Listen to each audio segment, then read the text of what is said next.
it becoming a crime to acknowledge the covenants, and all writing, printing, preaching, praying, which had a tendency to excite dislike to His Majesty's ecclesiastical supremacy, or to the episcopal form of church government, were declared seditious.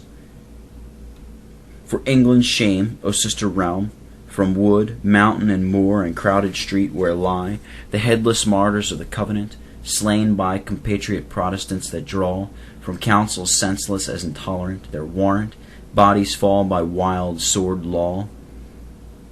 But who would force the soul tilts with a straw against a champion cased in adamant.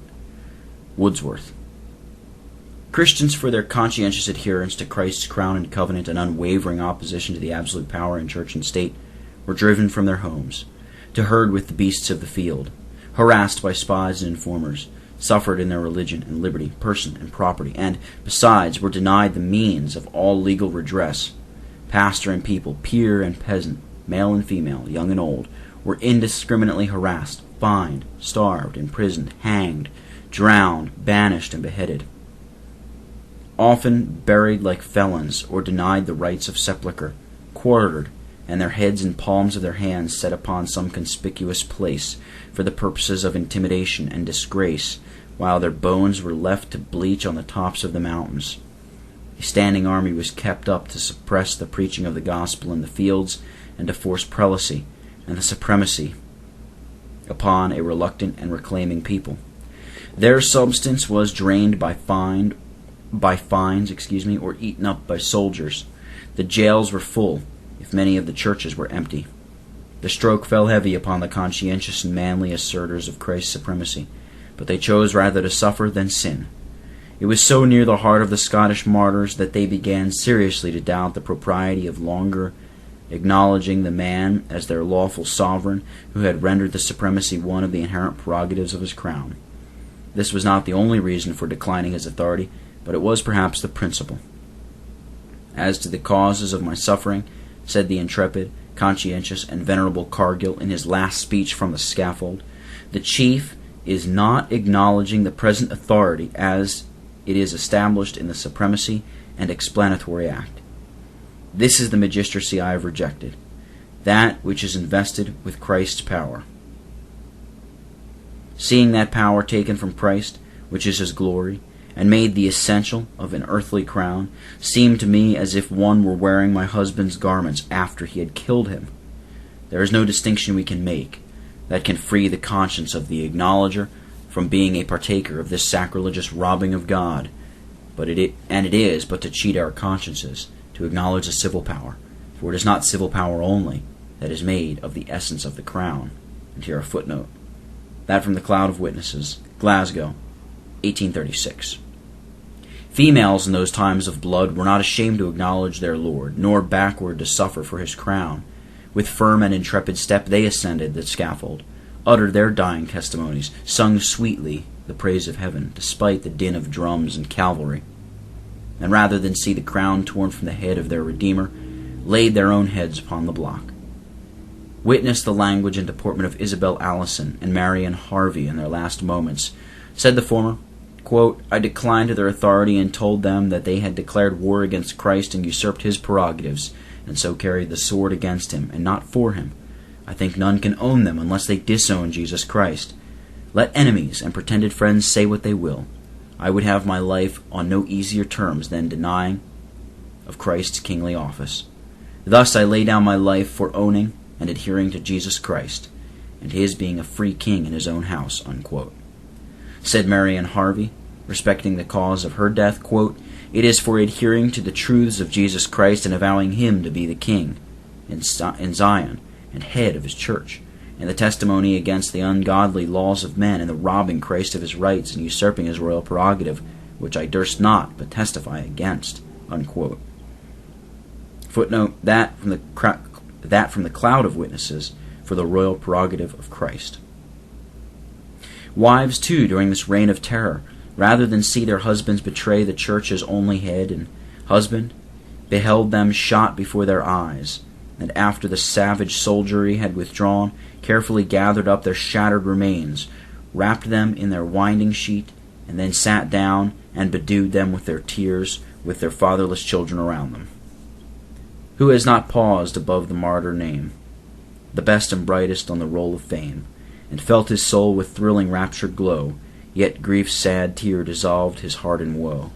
The stolen hour for worship's holiest hymn, breathed on the moorlands when the stars burned dim, hung o'er his slumbers in the rocky cave, or seen him exiled far beyond the wave,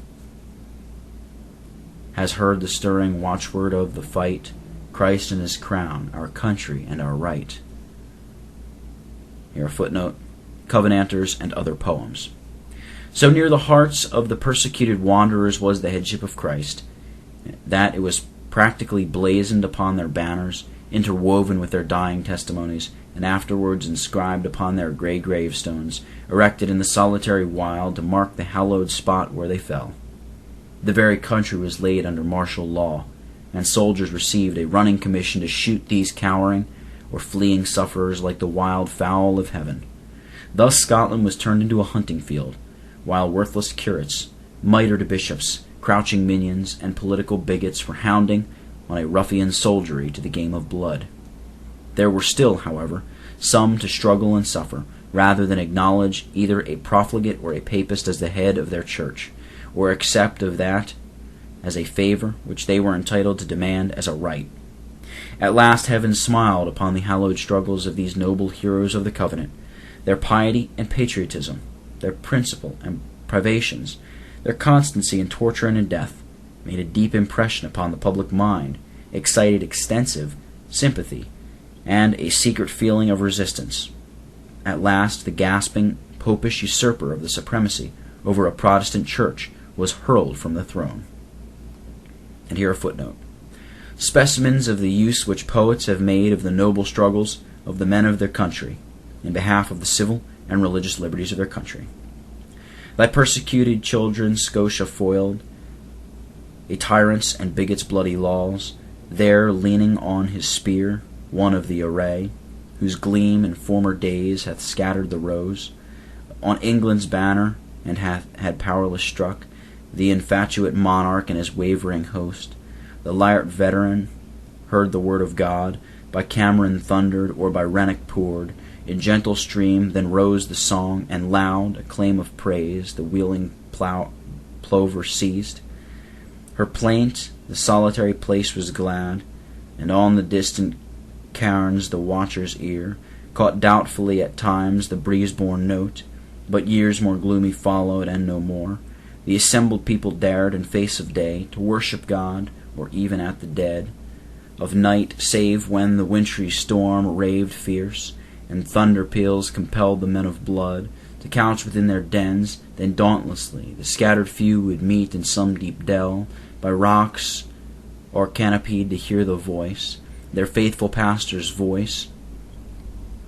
He by the gleam of sheeted lightning oped the sacred book, and words of comfort spake over their souls as accents soothing came, as to her young the heathen fowl's plumes, when at the close of eve she gathers in, mournful, her brood dispersed by murderous sport, and o'er the remnant spreads fondly her wings, close nestling neath her breast.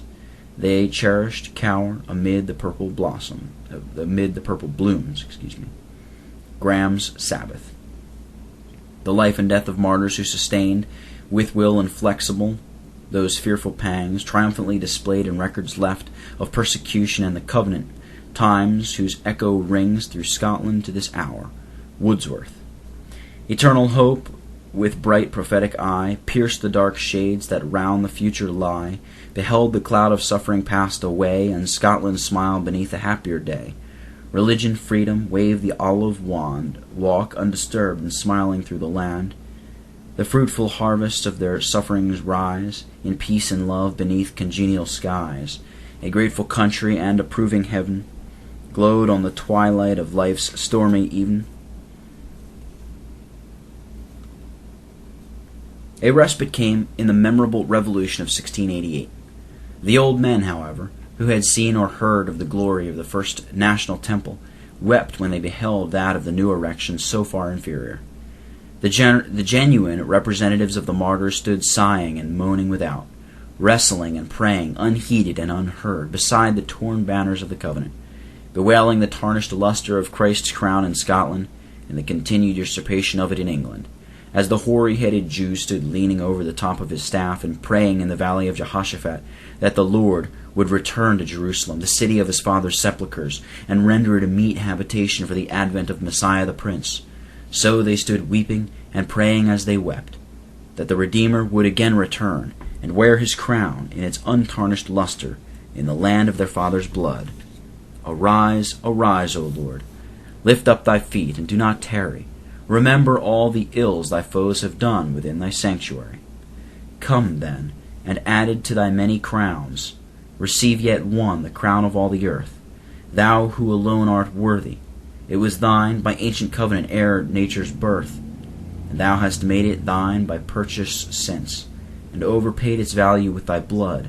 Thy saints proclaim thee king, and in their hearts thy title is engraven with a pen, dipped in the fountain of eternal love. Thy saints proclaim thee king, and thy delay gives courage to their foes, who, could they see the dawn of the last advent long desired, would creep into the bowels of the hills and flee for safety to the falling rocks. Cowper, Book 6.